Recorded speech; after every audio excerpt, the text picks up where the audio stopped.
bonsoir, bienvenue dans ce nouveau journal de TV 78. Les tractations ont débuté à Matignon. Le nouveau Premier ministre Michel Barnier a notamment rencontré ce matin son prédécesseur Gabriel Attal ainsi que l'Yvelinois Gérard Larcher, président du Sénat et ténor de la droite. L'Association des maires ruraux des Yvelines dénonce les propos de Bruno Le Maire, ministre démissionnaire des Finances, sur les collectivités locales. Les élus yvelinois rappellent notamment dans leur communiqué que la dette de ces collectivités est de 9,9 milliards, celui de l'État est de plus de 155 milliards, ou encore que les collectivités sont le premier investisseur public en France. L'association fera des propositions concrètes. Après une journée de pause, la compétition de paradressage a repris ce vendredi dans le parc du château de Versailles. Les spectateurs ont pu assister aujourd'hui à l'épreuve par équipe.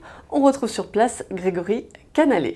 16 nations avec en lice 3 cavaliers par pays, tout grade confondu, c'est-à-dire avec différentes classifications de handicap. C'était le programme du jour de l'épreuve de paradressage par équipe. Comme pour le Grand Prix individuel, elle se fait en musique sur des figures imposées que chaque para-athlète devait effectuer. Ils étaient jugés comme à l'accoutumée sur la précision et la qualité de leur équitation, sur l'osmose aussi avec leurs chevaux. Une note artistique exprimée en pourcentage leur a été attribuée. Les notes des 3 cavaliers par pays ont été ensuite additionnés pour obtenir un classement final par équipe.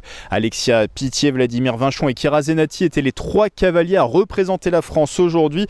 Demain, place à l'ultime jour de compétition avec l'épreuve libre, le freestyle, où chaque cavalier pourra cette fois-ci réaliser sa propre chorégraphie sur sa propre musique. Le dernier cavalier vient de terminer son passage. On retrouve Grégory Canalé pour le bilan. Ça s'est terminé il y a quelques minutes, l'épreuve par équipe de paradressage pour les États-Unis. Roxane Trenel, Fiona Howard et Rebecca Hart remportent la médaille d'or avec un score cumulé de 235,667%, 3 points devant les Pays-Bas en argent et 12 points devant l'Allemagne en bronze. La France représentée par Alexia Pitié, Vladimir Vinchon et également Kira Zenati termine à la 5e place à seulement 3 petits points du podium. Ils seront tous les 3 en lice demain en individuel pour l'épreuve libre qu'on appelle aussi le freestyle. Et ce week-end, la grande parenthèse olympique prend fin. On peut quand même retrouver des Yvelinois qui peuvent encore briller. C'est le cas de Kylian Portal. Il est aligné ce samedi sur le 100 mètres papillon S12, série annoncée à 10h50. Et les épreuves d'équitation au château de Versailles prennent fin aussi ce samedi. Les Yvelinois seront aussi sous le feu des projecteurs jusqu'à la cérémonie de clôture. Le DJ rambolitain Kiddy Smile est annoncé parmi les artistes de la soirée. Un point transport et jeux, Île-de-France Mobilité renforce son offre pour se rendre ou quitter le Stade de France à l'occasion de cette cérémonie de clôture. Des renforts sur les RER B et D, la ligne H et les lignes 12, 13 et 14. À noter que la tarification spéciale mise en place à l'occasion des événements olympiques prend fin le lundi 9 septembre prochain. Le ticket T+ à l'unité sera à 2,15 €. C'est aussi le retour des forfaits Navigo semaine et jour. Premier week-end de rentrée rime avec Forum des associations. De nombreuses communes l'organisent ce samedi 7 septembre. Petite liste non exhaustive à Montigny-le-Bretonneux. Rendez-vous au centre sportif Pierre de Coubertin. Association en fête à Guyancourt, au gymnase des droits de l'homme. Trappes vous accueille au gymnase Yuri Gagarin. Et les associations élancourtoises vous attendent au complexe sportif Europe. Pour ne rien rater, rendez-vous sur notre site internet.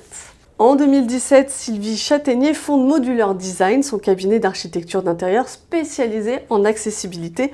Son objectif, faciliter l'accessibilité des personnes à mobilité réduite dans leur lieu de vie en fonction de leurs problématiques, mais aussi de changer les mentalités. Clara de Frutos. Donc, grâce à un vigic et un vérin, la porte s'ouvre seule.